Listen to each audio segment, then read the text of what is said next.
ಬೆಂಗಳೂರಿನ ಮತ್ತಷ್ಟು ಸುದ್ದಿಗಳನ್ನ ಕ್ವಿಕ್ ಆಗಿ ನೋಡೋಣ ರೌಂಡ್ ಅಪ್ನಲ್ಲಿ.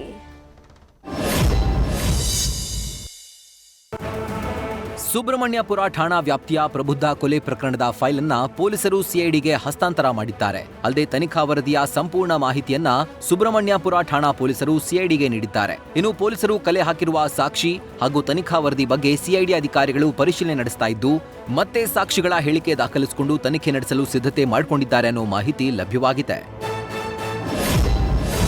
ಕೆಟಿಜಿ ನರ್ಸಿಂಗ್ ಕಾಲೇಜಿನ ಖಾಲಿ ಜಾಗವೊಂದರಲ್ಲಿ ನಿಲ್ಲಿಸಿದ್ದ ಬಸ್ಗಳು ಬೆಂಕಿಗೆ ಆಹುತಿಯಾದ ಘಟನೆ ರಾಜಗೋಪಾಲನಗರ ಠಾಣಾ ವ್ಯಾಪ್ತಿಯಲ್ಲಿ ನಡೆದಿದೆ. ಹಳೆ 7 ಬಸ್ಗಳು ಕೆಟ್ಟೋಗಿರೋ ಹಿನ್ನೆಲೆ ಖಾಲಿ ಜಾಗದಲ್ಲಿ ಕಾಲೇಜು ಮಂಡಳಿ ಅವುಗಳನ್ನ ನಿಲ್ಲಿಸಿತ್ತು. ಈ ವೇಳೆ ನಿಂತಿರೋ ಬಸ್ ಒಂದಕ್ಕೆ ಆಕಸ್ಮಿಕವಾಗಿ ಬೆಂಕಿ ಹೊತ್ಕೊಂಡಿದೆ.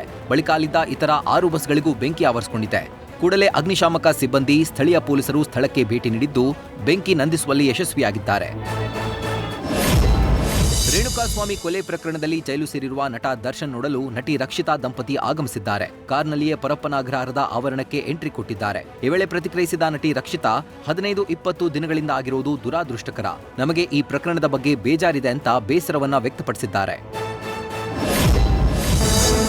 ರಾಜ್ಯದ ಹಿರಿಯ ಐಪಿಎಸ್ ಅಧಿಕಾರಿ ಕಮಲ್ ಪಂತ್ ಸೇವಾ ನಿವೃತ್ತಿ ಹಿನ್ನೆಲೆ ರಾಜ್ಯ ಪೊಲೀಸ್ ಇಲಾಖೆಯಿಂದ ಬೀಳ್ಕೊಡುಗೆ ಸಮಾರಂಭ ನಡೆಯಿತು. ಕೋರಮಂಗಲದ ಕೆಎಸ್ಆರ್ಪಿ ಮೈದಾನದಲ್ಲಿ ಬೀಳ್ಕೊಡುಗೆ ಕಾರ್ಯಕ್ರಮ ನಡೀತಾ ಇದ್ದು, 1990ರ ಬ್ಯಾಚ್ ಐಪಿಎಸ್ ಅಧಿಕಾರಿಯಾಗಿ ಸೇವೆ ಸಲ್ಲಿಸಿದ್ರು.